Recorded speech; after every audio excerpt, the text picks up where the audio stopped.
Welcome to Bet On It, the hangover edition. All jokes aside, last night was the Circa Grand opening. Had an absolutely amazing time. Today, not feeling so hot, so I need you guys to bear with me if I screw anything up. I already forewarned Gianni and Marco. Kelly might not be on our A game today, but you know what was on our A game? Our bets last week. I think, guys, we might have had our best show ever. I believe the final tally was 13-4-1. So congratulations to us. Monday night winner with the Rams. If you guys haven't tuned in, we do a Monday night football edition of Bet On It just because it's kind of hard to get to sometimes on Wednesdays, not only due to time constraints, but also due to the whole COVID era with injuries, guys sitting out, line moves, etc. It's always best to be able to talk about the game the day of. Marco, VR, good morning, guys. I'm excited to talk NFL. We are almost halfway through the NFL season. We're going to start off. First, I'm going to ask you guys. Well, no, I'm not. I already did that on Monday. We had a great week. Fast forward. I got to keep the show moving. Thursday night. This is going to be an interesting one. Now, I have already bet the Atlanta Falcons +3 in anticipation of this line moving. It has moved. We're now sitting at 2.5 pretty much across the board here in Vegas. Total around 51. Marco, I'm going to let you go first because it looks like VR has a premium play on this game. Yeah, Kelly, we look at this game on Thursday night, and I'm actually going to use it in two spots on the show. We'll be talking about it in a little bit some more. But for me, I look at this game, and if this was a regular Sunday game, Kelly, I might even be on the other side than I am on this game. I'm looking at the Atlanta side because after the way they lost the game last week and the way this season has gone for the Atlanta Falcons, they're a team that's just basically one step away from just tossing the towel for the season. But it's a Thursday night game. It's a standalone game. It's a national audience. Nobody likes to be embarrassed. So the Falcons are going to come to play. Now, the Carolina Panthers, and I know, Kelly, you're fond of this coach too, might be the replacement for Coach Zimmer. Matt Rule's doing a heck of a job down at Carolina, and this is a guy that I made a lot of money with him when he was at Temple, when he was at Baylor, and what I like about his teams is they stay in the ball games. His Temple teams were great defensive teams, and anytime you could get them getting points, it was almost an automatic play. Then he took over that Baylor program in the Big 12, which is an up and down conference where they just go up and down the field. He kept them competitive and actually made Baylor one of the better defensive teams in the Big 12. Now, the defense isn't there yet with the Carolina Panthers, but the offense is going well. And Teddy Bridgewater, glad to see him land with a starting job. Always loved this guy. He's a competitor, and he's got one of the best records against the spread of starting quarterbacks in the league. I'm going to go against him, though, in this one. I just can't take Carolina laying points.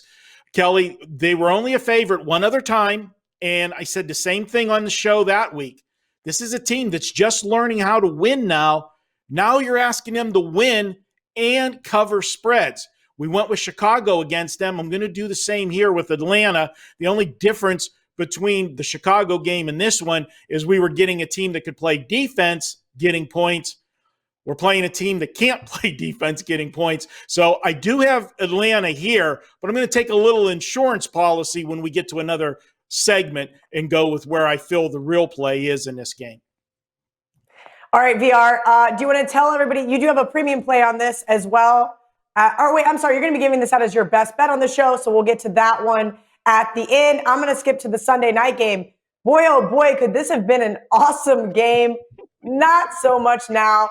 Dallas is headed to Philadelphia. Now, I'm looking at the Wager Talk odds screen. It looks like it is off the board in several books. And we're looking at a 3.5 over at the Westgate currently. And that's a stale number. Is it a stale number? Okay. Yeah, you're 7.5 off short. Okay, 7.5 7.5 offshore. Okay, thank you, Marco. 7.5 offshore is what we're going to go with here. VR, what's it got to be to take the Dallas Cowboys here? I mean, Andy Dalton. Well, I'll tell you, We know. I placed a bunch of bets already. I mean, I bet the Thursday night game. We bet the Monday night game already. I think 5 or 6 sides and totals on Sunday, bunch of college football. But this is one game I haven't bet yet. And to be honest with you, I'm not really excited about getting involved. The bottom line for me is simple. Win or lose, there is absolutely nothing that justifies the Eagles laying 7 points. This is a team that's won 2 football games this entire season, and both those games are by a combined 6 points. So whether Eagles go out there and win by 40, there's just no justification for them to be more than a touchdown favorite, regardless who the quarterback is, regardless who's on the other side of the field. That's what it comes down to me. It's not as if there's value or I'm saying this is a great spot to bet the Dallas Cowboys. This is simply a case where there is absolutely zero analytics. I mean, maybe you could find some kind of trends with Sunday Night Football or some kind of trends with 2 and 4 or 5 teams, one win teams that are favored by this many or that kind of stuff. I don't know. I'm sure there's trends out there that will support one side or the other. But for me, it's just obvious. Again, there's absolutely nothing to lay 7.5 points here with the Eagles. But then I'm not excited to grab it with Dallas either. If I got to make a pick for the show, I'll say take Dallas plus the 7.5. But like I said, there's a big difference between picks and bets. And I don't have a single dollar on the outcome of this game. VR, I'm with you, man. Look, the divisional dogs have been barking like crazy. I know I was on the Washington football team last week, and then they ended up moving to a favorite, so I don't know how to technically grade that one. But again, divisional underdogs have been absolute money. I still don't know if I could take the Dallas Cowboys. Marco, at what point in time would you nibble on them? Well, the only way I'd nibble on this game is if I was, using a teaser involving Philadelphia to just win the game. I think that's the only play here. Normally, Kelly, when you get a team that gets embarrassed as bad as Dallas did last week, I'm going to look to back them the next week because there's going to be line value with them. But there's bigger problems in Dallas than just the injuries. The Mike McCarthy era might end up being a very short one because this team, you can give them the excuse. You lose your starting quarterback and all of that. But this team was a train wreck before Dak went down. The defense can't stop anybody. And here's the concern.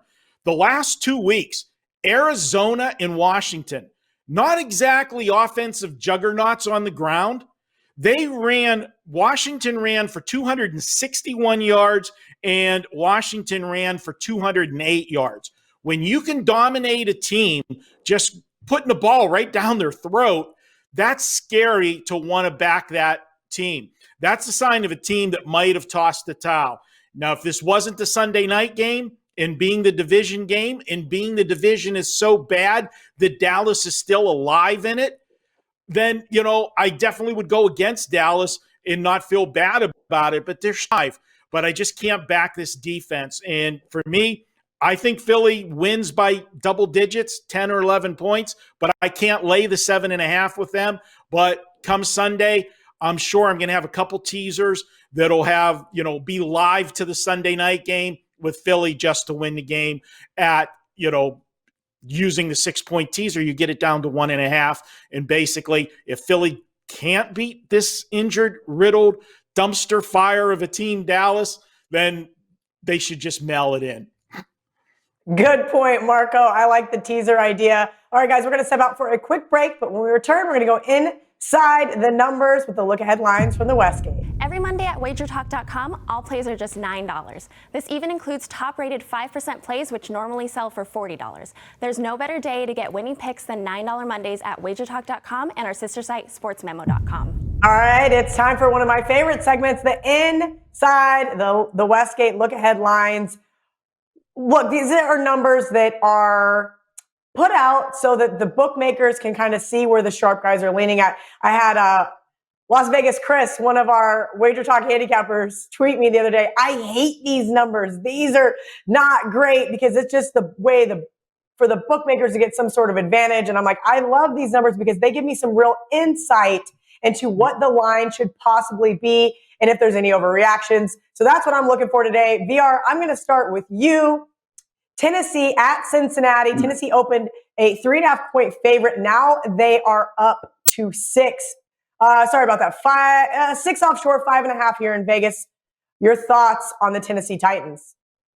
I'm not surprised. I mean, this is a move of any sharp money on Tennessee is simply getting out ahead of the market because the line is going to climb. You have a 5-1 Tennessee team that almost won that game against the Steelers. At least they made it close there at the end, losing by only a field goal. While on the flip side, you have a Cincinnati team that may be covering spreads this year, but they're not winning football games. So when it opens at 3.5 and you're going to get a ton of teasers, you're seeing that line moving higher, higher, higher. I think Tennessee will be one of the heavier teased games come Sunday. I'm not too sure you'll see sharp guys willing to lay the 5.5 or 6 now. But I haven't seen any buy orders looking to take Cincinnati as a home dog either. Again, I do think it's warranted because as a bookmaker, you pretty much have no choice but to protect, to manage risk. And the way you're going to manage risk in that game is by making Tennessee a bigger favorite. No, you're absolutely right. And one of these days, I'm going to have you talk about managing risk. That is not today, though. It would be a really interesting segment to educate our viewers. Marco, the New York Jets finally get a cover. They open as a 21.5-point favorite, now down to 19. Are we just going to start backing the Jets again all of a sudden? How did I get the Jets again for a second week in a row? You guys just keep throwing that Jet play from weeks ago in my face, but okay. Yeah, Kelly, this one's justified because if you look at last week's results, the Jets lost again, but they played competitive. They held Buffalo to, 6 field goals? Well, that was one time that kicking wasn't for losers because they got the win with the 6 field goals because the Jets couldn't get anything else going. But Darnold did return, and I think part of the number last week was we didn't know for sure if Darnold was going to be back. So Kansas City was a 3-touchdown favorite. Now that Darnold's back, you got to give, a point and a half value him over Flacco. Even though Darnold hasn't done anything yet, he's still an upgrade from the human statue that is Joe Flacco. So I understand the move coming down a little bit, but will that be enough to get me to the window? No, I will not. We'll leave this one alone. Yeah, that one's going to be the most popular pick for Survivor. Kansas City cannot lose, right? All jokes aside, New Orleans at Chicago. Chicago off that ugly Monday night loss that we all nailed. They opened a 2.5-point underdog, now a 4.5-point underdog over at the Westgate. Some 4s floating around there, so make sure you guys are shopping around. VR, your thoughts? Is this a little bit of an overreaction to what we just saw on Monday? No, coming into this week, I wasn't going to share all the gold that I had because I gave 3 premiums on Monday Night Football, and I wanted to see whether to add the Thursday night game and give that out to the guys that got involved Monday because I gave it out on the show for free. So I went to check to see if I gave it out. I didn't remember if I gave Thursday ahead too, but I hadn't. And I saw some negativity in those comments and not enough likes. I said, what are you doing giving 3 premiums for free? And there's not even a gratitude, only bashing when we're wrong. So, but I said, I'll let you know a little bit of what's going on. Here's the bottom line with this game. If you're a subscriber of mine, then over the last 24 hours, we've been blasting sides and totals in the NFL and college football. And this morning, you got a New Orleans Saints -4 sent to you because one of the groups that I'm working with now, I don't want to say the name, very well known, had a book offshore. It's now on the West Coast. They give it up. Anyway, make a long story short, that's going to be one of his biggest plays. Got down when this line opened and then came back last night and ordered this morning that he wanted all the -4s we could get for him. And that's why you're seeing a lot of 4.5s out there. Win or lose, I'm just telling you, it's sharp money behind it. And that's what we're trying to pretty much decide here. It's a sharp play. If it's going to win or lose, I can't tell you. But New Orleans is the sharp move. That's why the line's moving that way. It's just to show respect towards that money. Did Chicago get exploited on Monday night and show that they're just not as good as the top tier teams? I don't know. Maybe they played Tampa tough. So, I mean, at home, it's not like they can't show up. But the New Orleans Saints is a sharp side. That much I can tell you. Well, I didn't want to hear that. Moving right along, San Francisco at Seattle. Marco, Seattle opened as a 6.5-point favorite, now a 3-point favorite. Again, we're talking about those divisional dogs. So you know where I'm looking in this one. Do you think this is maybe a little bit of an overreaction? Well, you can understand why the line has moved. San Francisco, 2 weeks ago, the stock was as low as it could possibly be. Then they got the big win on Sunday night, but it was a division game. How were they going to, react after the big division game going on the road last week? Well, they took New England out and beat them up behind the woodshed pretty bad. So obviously the stock's back on the rise with San Francisco. And Seattle, they came off, a bye week, played an Arizona team that was playing on a short week, and with 2 weeks to prepare, Seattle got beat. Now, granted, a lot of things had to happen at the end of regulation and in overtime for Arizona to get the win, but they got the win. And the bottom line is Seattle's defense, once again, can't stop anybody. And if the 49ers are clicking and they can run the football, this could get ugly, for Seattle trying to stop that 49er offense. That's why the line's coming down. Has it come down too much? Well, we're still at that key number of a field goal. If you're a San Francisco backer, you would like it to be at the 3.5, but it is what it is right now. It's 3. We'll see what happens, but I do understand the move, and I can say, yes, it is justified. Okay, last but not least, VR, Pittsburgh at Baltimore. Baltimore opened a 5.5-point favorite. They are now minus 3.5. Your thoughts on this, I think, going to be the best game of the weekend? Yeah, definitely a big game. Here's what I can tell you. It's definitely sharp money on the Pittsburgh Steelers at 5.5 all the way down to that 4 number, even 3.5s I saw. But you're getting some money from Baltimore backers as well. When it got down to that 3.5 mark, you're seeing some 4s go back up. So you're going to see a difference of opinion. And that's usually the case with high-profile games and high-profile fights. I say it all the time, especially in MMA where lines move so significantly. People ask all the time, oh, what are the sharps on that fight?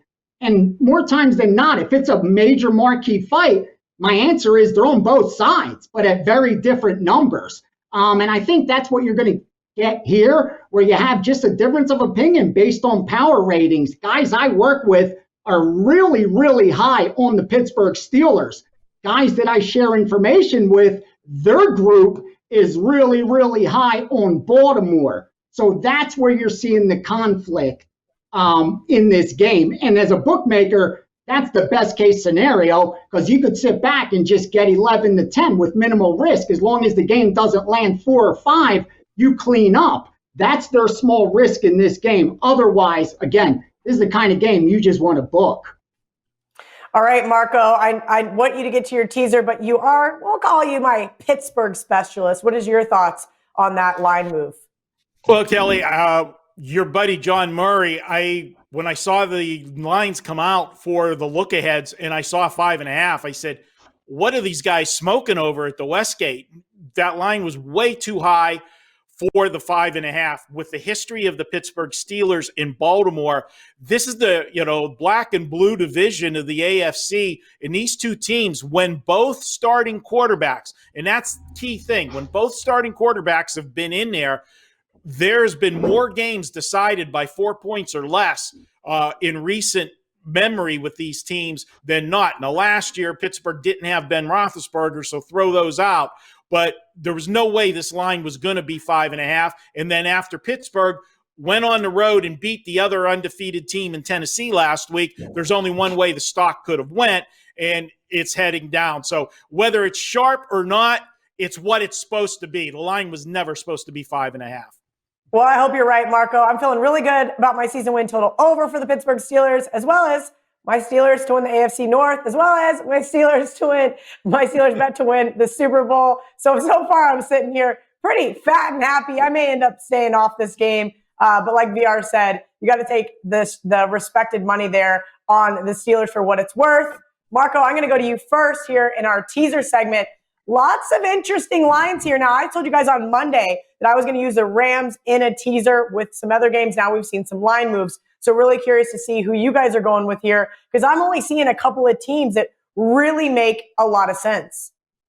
Yeah, Kelly, and since you're such a Pittsburgh fan this season, do you want me to get you a terrible towel so you can be waving it around while you're watching the games on Sundays? I like that idea. I just got to get one of those and just spin around. K-State has a towel guy when we were growing up. That was fun. I enjoyed the sideline guy. He's just got to get it going. He's like the hype man. We'll get you hooked up. I have a gazillion terrible Don't forget, towels. a lot of people don't remember this, but my dad's a Steelers fan, so trust me, I can probably get my hands on some Steelers gear if I really need it. We'll see how those bets pan out. But again, the regular season win total, feeling real good about that one. Kelly, for my teaser, we already talked about the first half of it, and that's when we were talking about the Atlanta-Carolina game. This is the positive EV teaser. You take them plus 2.5, put the 6 points on them, get them up over the touchdown. And my whole basis, as I said when we broke the game down, is Carolina can very well win this game. But even if they win this game, Carolina is a team that's played close games. That's Matt Rule football. Don't make mistakes. Try to run the football, short passing game, and stay within striking distance of your opponent and pull it out in the end or protect the lead. And with that, if I'm getting over a touchdown, there's only one way to go, and that is for me to take the Atlanta Falcons. Now, I can tell you, and I'll put it out as a public service announcement, if Atlanta loses on Thursday Night Football, you could probably mail it in for them the rest of the season. The way they lost last week's game to the Detroit Lions, and that never happens to Johnny. Remember, he always tweets out that Charlie Brown. Charlie Brown. Pulling the football out from. Well, finally, Detroit wins one that way. So Atlanta, they got every license to come out flat, but it's a Thursday night game, so I don't see that happening. For the second half of it, speaking of the Detroit Lions, we're going to go to them. We're in the same situation. We're getting the Lions at plus 2.5 as a home dog. I know, Kelly, you like to look at those home dogs, and they're coming off an ugly win. Those ugly wins, the public likes to overreact to them. Oh, they were lucky to win and this and that. You know what? Maybe they were. But those type of wins is what can catapult a team that was struggling into a winning streak, because you get one that maybe you didn't deserve, and it just, you get some self-confidence and you roll it into the next week. Indianapolis is coming off their bye week, so they do have an advantage there. But Indianapolis with Phillip Rivers is not a team that has shown that they can go out and blow teams out. In fact, they've had to come from behind a couple times this year, falling behind, especially in their last game against Cincinnati. I like Detroit at home. I think they can keep it close. Plus 8.5, that's the plus EV play. Give me two dogs getting 2.5 up over the touchdown. I'm there. Marco, I mentioned I was just being a complete and utter jackass for Monday Night Football, so I already have the Rams with the Lions in a teaser. I just put in the Atlanta Falcons with the Lions. VR, your teaser for NFL Week 8. Yeah, and you set it up perfectly that there's very few teams that you can tease that get you through that key numbers that make it positive EV blindly.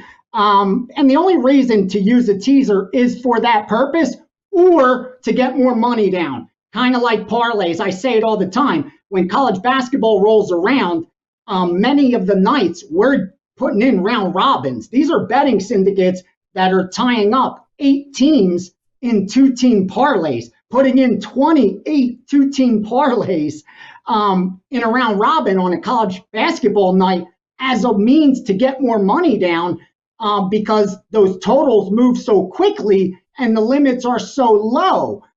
So that's the only way you could get enough money down to make the work you put in worth it, because your edge, again, is so small in sports betting. it's 10x what it is for advantage players in something like blackjack or slots. I mean, they made movies about the MIT guys, and they had an edge of about 1.5%. That's it.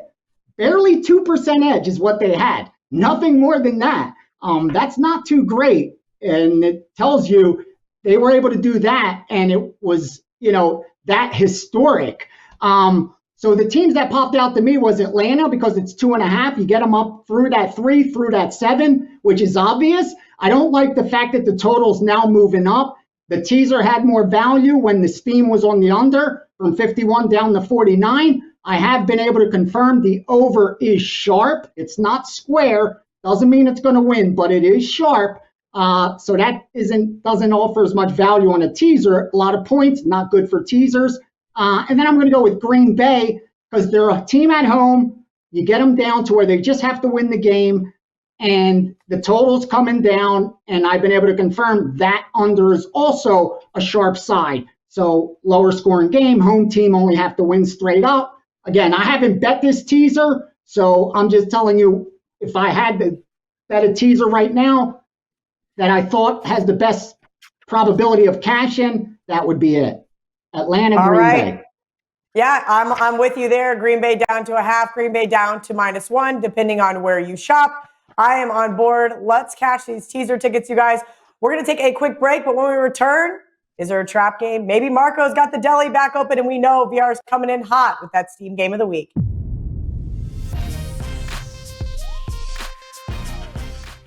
Only $99 for the gold sheet for the rest of the season? That's right. The Big Ten, Pac-12, and MAC are just getting started. The college football season is going deep into December. We'd like to offer you the rest of the 2020 college football season for only $99.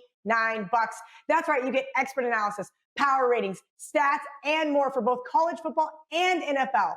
This $99 special also includes all of the college football bowl games and takes you through the Super Bowl. Just go to www.goldsheet.com/wager talk and use the code CFB is back. Add on the Gold Sheet Extra and CKO for the best bang for your buck. Get $25 in wager bucks added to your account after your first purchase at wagertalk.com and sportsmemo.com. This is just our way of saying thank you for joining the Wager Talk and Sports Memo family. Welcome back to Bet On It. It is time for one of these great segments. Mr. Ralph Michaels is going to be joining us here shortly. But Marco, I'm going to let you go first. Sounds like the deli's back open. Yeah, Kelly, the deli is open, and we're going to go New Orleans at Chicago this week. Now, we were all on the Rams last week against Chicago, and I really bashed Chicago pretty good when I broke that game down, talking about Nick Foles and how the offense has struggled since he's been in there. And all of that's true, but the fact of it is 3 of the 4 teams that they've played since he's taken over have been good defensive teams. They've played Tampa Bay, they played the Rams, and last week, the Rams shut them down, and they also played Indianapolis.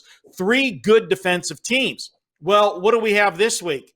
They're playing the Saints. That's not a good defensive team. So I think that Nick Foles will be just fine with the Chicago offense at home. But this is the sandwich game of the week. So why is it the sandwich? Well, let's dig a little deeper and look at the Saints. The Saints last week played Carolina. Now, granted, Carolina is not a team that, is you circle on your schedule, but it was a division game, and it was the return of Teddy Bridgewater coming to the Superdome. Teddy Bridgewater was the backup in New Orleans last year, and he's the guy that led him, 5-0 last year while Drew Brees was out. So it was an emotional game, kind of homecoming, so forth, but it was a big division game. But the big division game is next week. They've got Tampa Bay, and although they beat Tampa the first game of the season, they had the benefit of playing them before Tom Brady and company got to know one another and know that offensive playbook. That was the first week of the season. So next week's showdown for first place is going to be huge for the Saints. So they can't help but look ahead. And Chicago, they looked about as bad as you can look on Monday Night Football. So what's that do? Well, that gets us some line value as well with the Bears here, is the public's going to overreact to that game and bring the money in on the Saints. Let them do it. I'll take the Bears at home. And how many times have you heard me say it, Kelly? Give me the better defense, catching points, sign me up. And when you make it a home underdog, well, that's just a little sweeter and maybe a little sprinkle as well. Sandwich game of the week. Take the Bears. All right, Marco, I like it. And you guys will see why here a little later on. VR, it is now time for your Steam game of the week.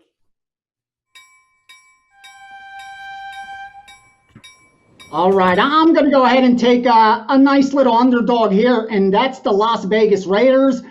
We bet it at 3.5 and +3. I released it to my subscribers at +3. It's now 2.5. On you, what you want to do. We'll grade it at 2.5, no problem there. I think it's a good spot. Listen, Cleveland's had some tough games back to back.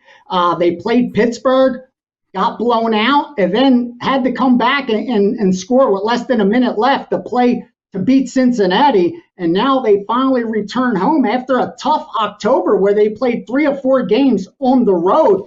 You know, this is a team I think that it's starting to weigh on them. And if you look at the analytics for both these teams, they're as comparable as you get. There's not too many places, too many points, where Cleveland is the better team, except maybe defensively, and that's slightly. Offensively, you have Vegas 9th DVOA compared to 15th. And then on the defensive side, LV may be 31st, but Cleveland's 24th. So it's not as if they're this defensive juggernaut.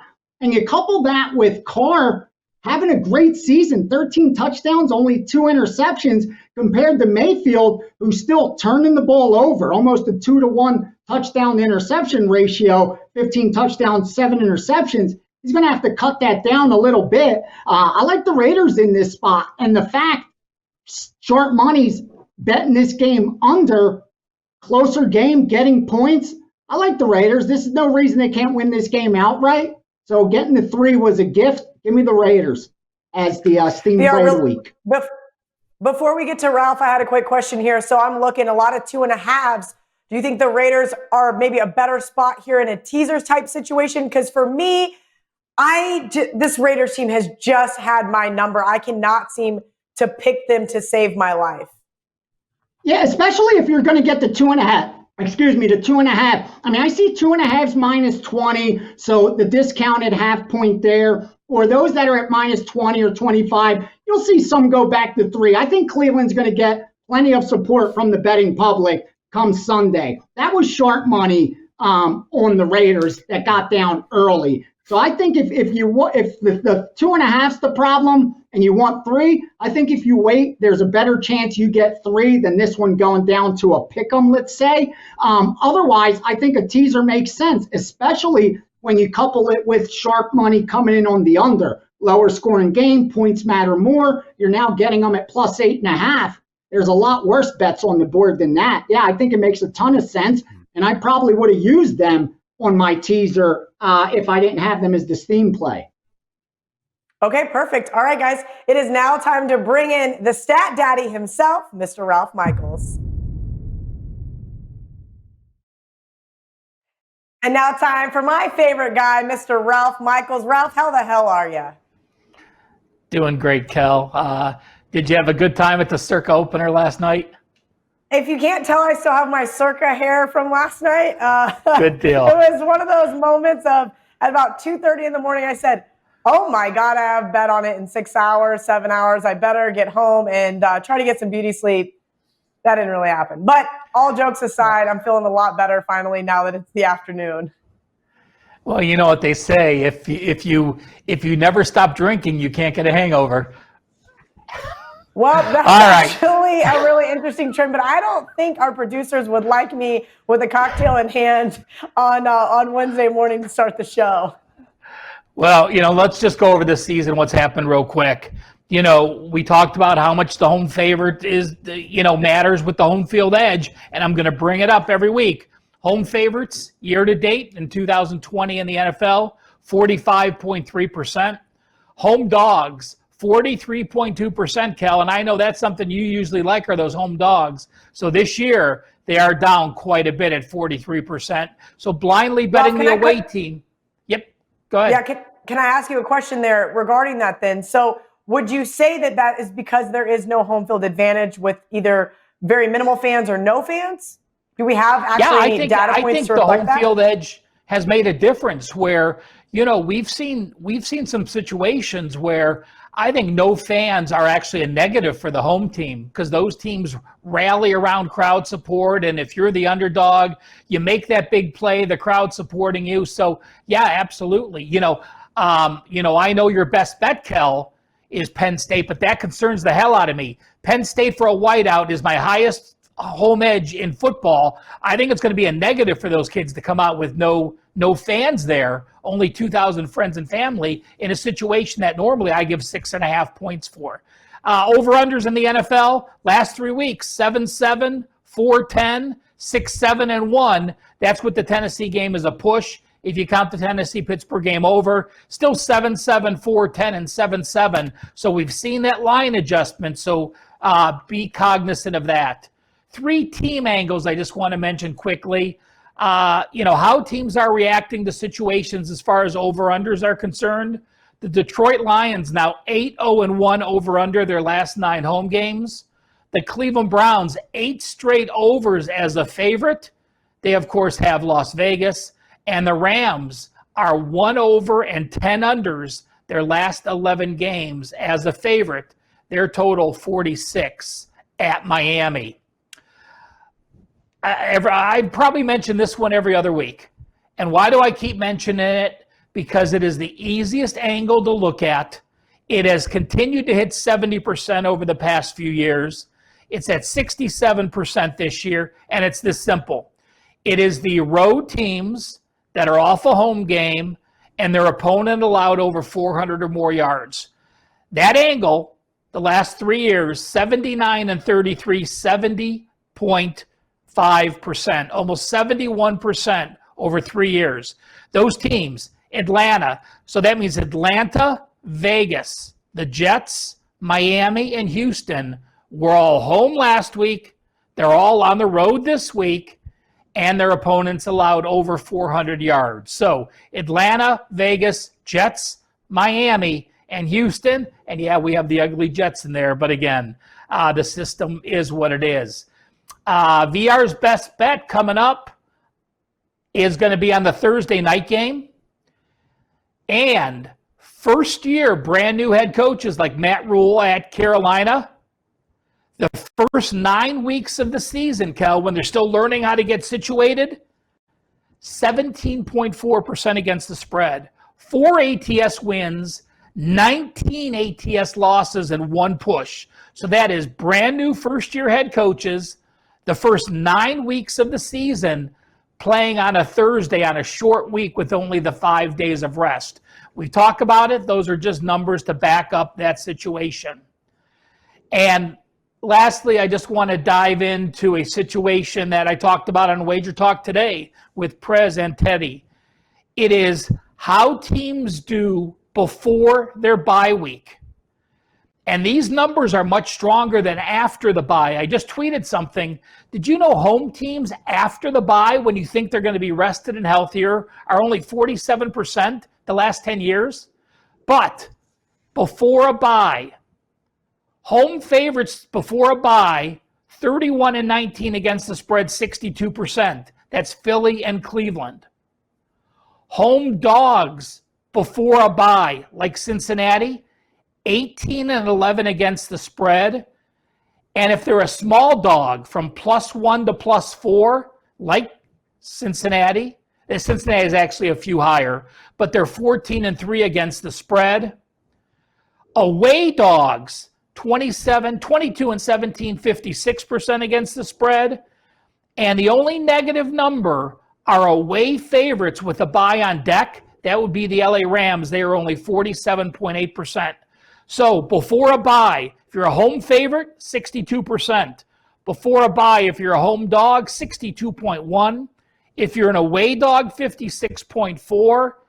And again, the only negative number, an away favorite with a bye on deck, 47.8%. That covers the Rams. We saw the last thing, just mentioned some high ATS lines. Since 1989, I looked this up obviously because of the Jets and Kansas City. Teams that were an 18-point favorite or higher have gone 7-12 against the spread, 37%. Not a big enough sample size. Biggest favorite, Kel? Your team was involved. 2013, the Denver Broncos were minus 26 to Jacksonville. They didn't cover that game. They won 35-19. In 1993, San Fran was minus 23.5 to Cincinnati. They won the game and didn't cover. And in 2007, New England was minus 23.5 to Philadelphia. They also won and didn't cover. So that just gives you an idea of how high the NFL lines have been previously. And again, any home favorite of 18 or more, 7-12, 37% against the spread. Always great stuff from Mr. Ralph Michaels. You guys, I can't even write it down fast enough. Ralph's going to have to send me an email. Great stuff. When we come back from Bet On It, it is time for some barking dogs. Did you know every Tuesday is $2 Tuesday at wagertalk.com? We pick the hottest handicapper and offer his best bet for just $2. This is a great way to introduce yourself to the winning handicappers at wagertalk and sportsmemo.com. Welcome back to Bet On It. It is time for barking dogs. Let's see who the guys are sprinkling on this week. VR, I'm going to start with you. Who is your barking dog for NFL week number 8? Yeah, and I'm going to go to the Pittsburgh Steelers. We talked about it on the line movement. Yes, there are some sharps that do disagree with me, but I like the group that I'm working with that's really high on the Pittsburgh Steelers. Again, these are the two best teams with Kansas City in the AFC. It should come down to these three. Bottom line with Steelers is this. I personally think right now they offer the most value out of all of them. So much that I actually bet a future on the Steelers at 10-1 to win the Super Bowl. And the reason for that is simple. I think it offers a ton of value at that price because last year, right when everything got shut down, when COVID started, right after the Super Bowl, let's say, if you looked up on the board and we're looking at futures, the Pittsburgh Steelers were 10-1 to win the Super Bowl last March. 10-1. Well, now they're sitting at what? 6-0? Haven't lost a single game? And you're going to give me those 6-10-1 odds? How can I not take it? If you told me back in March, if I bet the Steelers at 10-1, they'll be 6-0. Who wouldn't take that bet back then? And it was still being offered. So I bet it. I gave it to my guys. And back to this game, I just think it should be a lot closer, especially this season without home field advantage. You take out the home field advantage, and I'll argue as much as this game should be below a field goal. I'll say on a neutral, Ravens are the better team. I'll give you that. Maybe a point and a half at the most, I think. Not much more than that. I don't think, especially even if you look at how they've done this year, their point differential is so close to each other. Everything's so close. Again, getting points with the Pittsburgh Steelers to me was the obvious choice. 5.5 is better than 3.5 or 4. But I think this is a winnable game for them. I wouldn't be surprised they go to 7-0. Steelers are my barking dog. I've been saying it, those divisional underdogs. Marco, you also have a divisional underdog. Who is your barking dog for this week? Well, Kelly, you kicked him out. He came knocking at my door, needed a place to sleep. Coach Zimmer, I'm riding the train again. And Kelly, you've heard me talk about it so many times. Teams that go into a bye week, all right, is it a plus, is it a minus? Well, for me, when a team's on a roll and they go into a bye week, it's a momentum stopper, in my opinion. Last thing you want to do is stop when everything's going well. But when things aren't going well, the best thing to do is to get that break and reset, the button, so to speak, and work on the things that weren't good. And one of the things that weren't good for Minnesota was in that last game, they got drilled. But they got drilled. they were without their top running back. Dalvin Cook was not in the game, and everything goes through Dalvin Cook. You take him out of the equation, and you're relying solely on Kirk Cousins, and none of us want to do that. Cook will be back for this game. He had the 2 weeks to recuperate. He's listed as probable, so we're good to go there. And, Kelly, when I looked at this game, to be honest with you, every week I do a sandwich game or a trap game. Well, I could have went either way. When I looked at this, I could have put this as the trap game. And why I'm saying the trap game is the fact, why did Vegas put this number at 6.5? Why didn't you just go ahead and make it 7? Let the market decide which way to go in a game like this in a key game. That always, that's a question sometime whenever you're doing your podcast on Murray.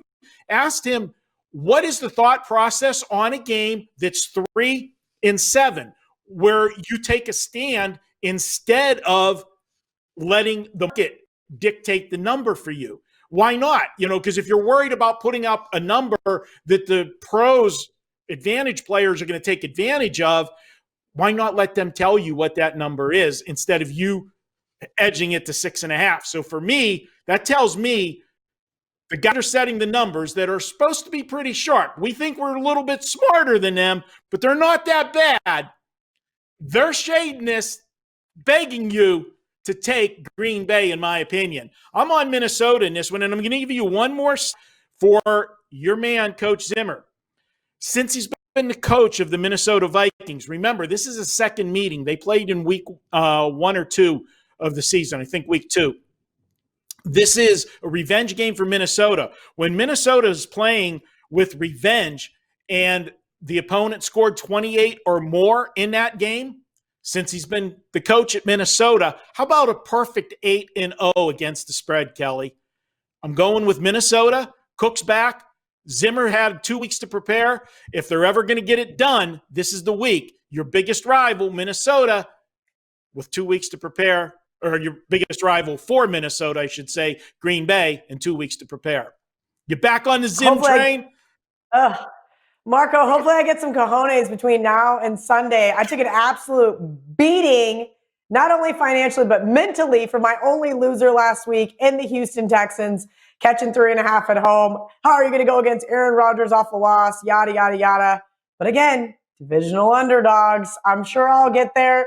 I need a few moments, right? Like after that Packers beatdown, I just need a couple of days. I don't think this line's going to go anywhere. I'll be honest with you. I think you're right. The bookmakers took a stance, and hanging tight at 6.5 tells me there's something we need to look at a little bit here with the Minnesota Vikings. All right. It is now time for your favorite segment, and that is our best bets.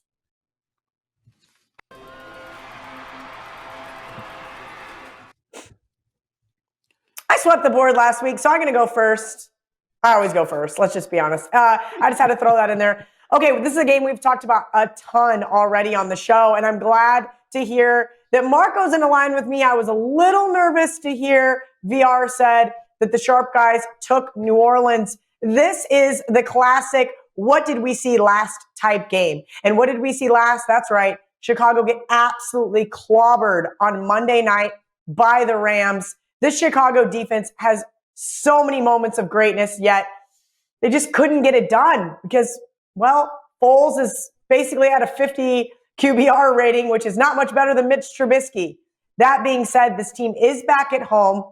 I understand it is technically a short week, but this Bears team plays so much better at home.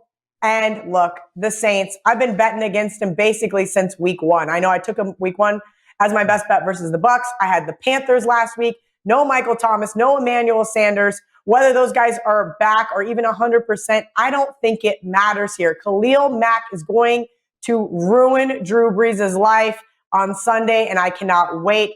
Look for maybe some interceptions by the old man Brees. Look, I know that this line is a little fishy at 4.5, 4. Make sure you guys shop around. But I'm taking the Bears, and don't forget to sprinkle a little bit on the money line. Marco, you are next. You need to redeem yourself from last week. You hurt that 13-4-1 record. I need you to redeem yourself right now. Yeah, I hurt that record, Kelly, with the one at the end. I pushed with Cleveland, the extra point that gave you and VR the winner. Okay, yeah, a woman, you never let somebody forget. Oh, yeah. Remember that time 8 years ago you said, oh, boy, okay. All right, Kelly, I am going, and I notice now it's okay to ride with me this week. Last week you rode with VR, but you're jumping in the Chicago Bear car with me. All right, we'll see how that works out. I'm going San Francisco 49ers here.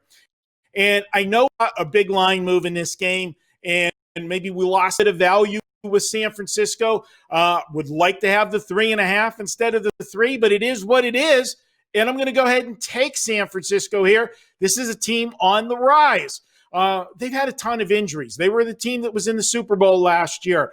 They basically were just a couple plays away from winning the Super Bowl, to be honest about it. And now the season looked like it was unraveling for them. And then all of a sudden they get that big division win over the Rams. And then they take the momentum out on the road and demolish the New England Patriots last week. Now they're on the road for a second game. It is a division game against Seattle, who tasted defeat for the first time. A lot of people might look for Russell Wilson and company to rebound. But you know what? Again, you give me points, you give me the better defense, I am going to look to the dog. And it's not even close when you're talking about the defense. Seattle hasn't stopped anybody this year. And San Francisco, as they continue to get healthier, are going to continue to get better. And I'm just going to throw this last part out there. I hate to, go with this, and I'll probably get some, jabs on Twitter. Oh, my God, that's the most stupidest statement out there. But there are people that believe in the conspiracy theory. Well, if you look at the standings, if San Francisco wins this game, all 4 teams in that division are in a log jam at the top. 1 game separating all 4 of them. That's what the NFL likes.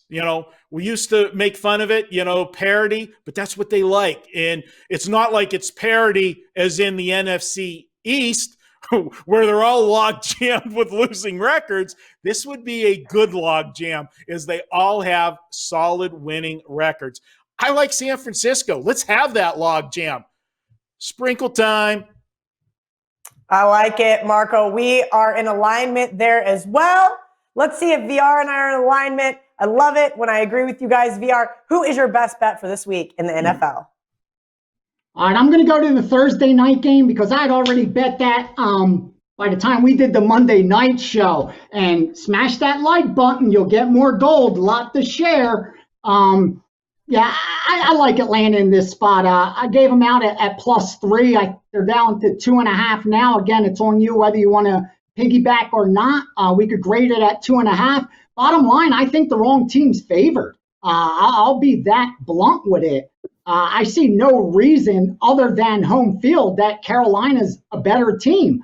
Put the records aside. You got a Carolina team that's 3-4 with a negative 6-point differential, where Atlanta's 1-5. Their point differential is negative 23. Not all that much difference. Atlanta's lost some close games there. Panthers won some close games. Other than offensively, where it looks at least DVOA, Carolina's better, I still have more trust in Atlanta, especially with Matt Ryan over Bridgewater. Bridgewater's got 8 touchdowns, 5 interceptions, compared to 13 touchdowns, 3 interceptions for Matt Ryan. Throw in Todd Gurley, who's having a good year rushing the football, and I don't see why this Atlanta offense can't keep up with Carolina. Then on the defensive side of the football, they're both bad. So again, I think this is one of those matchups where wrong team's favored, or it should be a pick 'em at anything. And if you're giving me points, kind of like we say on a coin flip, if you're getting even +102, you should take it. Sure, it's only a small edge, but it's an edge nonetheless. And here, where I think either Atlanta should be the favorite or a pick 'em at worst, you're giving me 3 points. Again, that's the most I could ever ask for as a sports bettor. And with this over now money coming in. I like it even more. I like the Atlanta side. That's who I bet. That's who I released. Lean over. Haven't done anything with the total yet. So we'll go with Atlanta as my best bet. All right, guys, we're going to take a quick break, but when we return, it is time for our college best bet segment. Want up-to-the-minute scores and odds direct from Las Vegas? Then check out our Wager Talk odds page. You'll get all the latest lines along with moves as they happen from all the biggest books in Las Vegas, including Westgate Superbook, Circa, Golden Nugget, Wynn, Stations, CG, and South Point, just to name a few. Best of all, it's absolutely free. All right, time to keep it moving with our college best bets. This has been a great segment this year. Really enjoyed it. Also, because we've been picking some good winners. Marco, I'm going to let you go first this week. And now that I'm looking, you and VR have the same best bet. How did this even happen? Yes, Kelly. You were actually supposed to go to VR first, but that's okay. That's when Kelly's on her phone. I warned people at the start of the show there was mistakes were going to be made, okay? Fine. You're off. VR, you're on. Yeah, and we just send them in. It's funny when we land on the same game. I'll be honest with you. If I would have sent them in this morning instead of last night, it would have been another game because the group that's really crushing college came in this morning. But I like this one. Real quickly, I really don't have an analysis because I couldn't name a single player on either team. So I'm not going to sit here and bullshit anybody or waste your time. But why the Georgia State side does make sense to me, you have a Coastal Carolina team that doesn't have a single loss this season, has covered 4 out of their 5 games, and they're given, less than a field goal or something like that? To me, that made sense for sharp guys to like the dog side, guys that I respect who win long term. I know how hard that is. They bet them. I piggybacked them, released them to my subscribers. So Georgia State +3 was my best bet. It's now 2.5. Piggyback it, fade it. Good luck with it. Marco could probably tell you why they bet it. Marco can tell me why in a second, but first I need to hear, what would your play have been if you sent me your plays this morning? Now, you can't just tease me like that. You get it when we get off air. I told you, they got to smash that like button if they're going to get gold. Been giving too much gold for free. Fair, guys. And they got to see a little appreciation. You're getting it as soon as we get off. Don't worry. This is true. Only Marco feeds the trolls in the comments. I have to deal with it enough on Twitter. Marco, VR mentioned the sharp guys played Georgia State. Why are you on the 2.5-point underdog versus Coastal Carolina? Well, let's go a step further, Kelly, is Gianni said about, that number looking fishy. Well, let's make it a little more fishy. Coastal Carolina, stop and listen because you might not hear this again. Coastal Carolina is ranked 20th in the country. Oh, God. Yes, 20th in the country. All right. And that's because they are undefeated and we had so many of the other conferences start. Yeah. Hey, that's it, man. That lit it up. But yes, they were ranked 25th last week, which, okay, I was fine with that. But I can't see them jumping 5 spots off of the win last week. And the reason I'm on this game, full disclosure, I went against Coastal Carolina last week. And we talk about, you want to get the best of the number and get a good ticket in your pocket. Well, I had the best tickets you could get in your pocket with Georgia Southern getting 6 points last week. The game closed at 1.5-2 because of an injury that was announced just 1 hour before game time. Quarterback for Coastal Carolina, Grayson McCall, who had been lighting it up for them, went out for warm-ups and couldn't go. The shoulder was too sore, couldn't go, was a game-time decision. They scratched him. Word got out, and the line absolutely crashed. Well, what happened was Georgia Southern was prepared for him, not prepared for the other quarterback. The other quarterback came in, Freddie Payton, and he had a monster game. He hit 3 touchdown passes, guys, that Kelly, these guys were so wide open in broken coverages, you could have threw the touchdown pass. That's how wide open they were. Broken coverages, and it still, with all of that, it was a 14-14 game in the fourth quarter before they tacked on the go-ahead touchdown, and then late in the game set up and they got a garbage touchdown. but I like Georgia State here. This looks way too easy to grab Coastal Carolina on the road. You got a ranked team. When was the last time a ranked team came in and played Georgia State? Come on. This is a big game for them. They're going to pull the upset. And one thing about that injury last week, Kelly, so often when a quarterback like that gets word an hour before game time, you're starting, there's no time for nerves, okay? You're thrown into the fire. Now you've got an entire week to think about you're starting the game and this and that because the quarterback, Grayson McCall, is listed as doubtful for this game. So Peyton's coming into this week taking the snaps, figuring he's going to be the starter. On the flip side, last week, Georgia Southern wasn't prepared for the other quarterback. They're different styles. Now they got game film on Peyton. Georgia State will be prepared for this. I like Georgia State a lot here. This one is one definitely. Yeah, it's only 2.5. So definitely it's got sprinkle written all over it in addition to the 2.5. All right, I know our viewers are going to absolutely hate my best bet. Now, I went back and forth on a few different games. I looked at Mizzou as well, but I'm going to take Penn State. And I know that's not popular, especially with running back Noah Cain being out.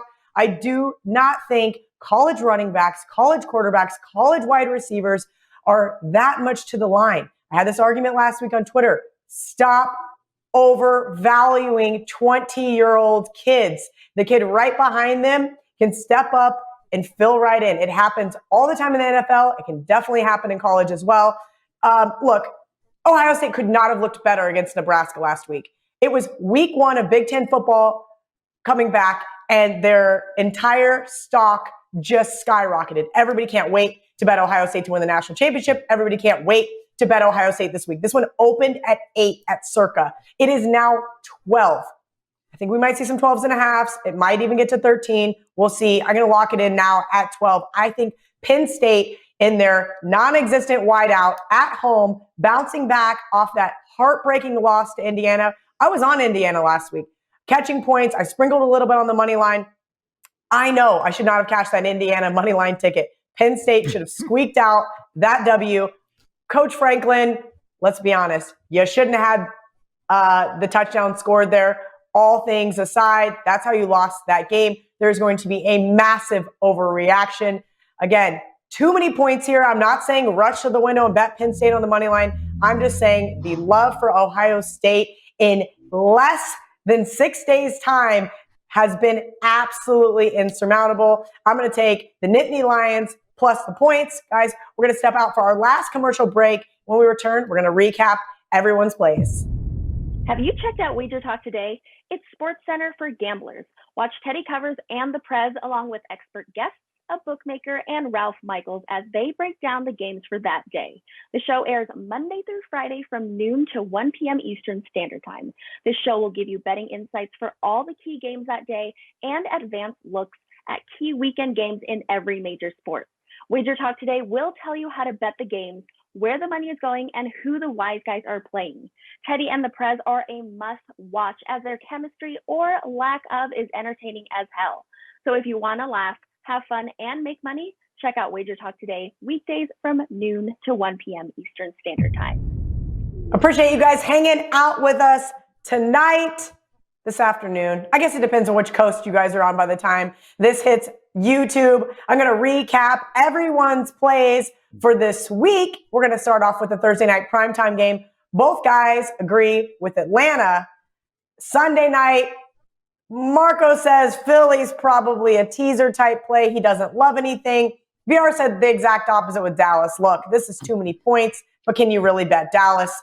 We'll see how that one shakes out. Probably just a stay away game. All right, Marco, as far as his teaser goes, Atlanta up to 8.5, Detroit up to 8.5. I personally bet that one as well as VR's teaser, Atlanta plus 8.5, Green Bay down to 0.5, -1 in some spots, depending on where you guys shop. So make sure you guys are always shopping around because guess what, John Murray? NFL games do land 1 now. Barking Dogs, Minnesota Vikings plus 6.5 for Marco. And Pittsburgh plus 3.5 for, again, guys, shop around for VR. Now, as far as the Steam play goes, VR said The move from 3 to 2.5 was his guys on the Raiders. That one scares the absolute crap out of me. I may have to put the Raiders in a teaser. And Marco has Chicago +4 as his sandwich game of the week, which ties right into my best bet on the Chicago Bears. Marco's got the 49ers as his best bet, and VR starting off early in the week with Atlanta, the Thursday night game. He thinks this game is a little lopsided here, so he's going to take the 2.5 and sprinkle on the Atlanta money line. My guys are in alignment on their college best bets with Georgia State playing against the newly ranked Coastal Carolina, and I am taking the overreaction on the Ohio State Buckeyes. Unfortunately, don't bash me, Buckeye fans. It's nothing personal. 12.5 is just too many points. Thank you guys again for hanging out with us. As VR says, smash that like button. I want him to share all of his gold with you guys. Wyoming, excuse me, sorry guys. Marco, Ralph, myself, you guys give us some love. Stop giving us all the flack, and we will give you guys all of the gold. Until next week, let's bet on it.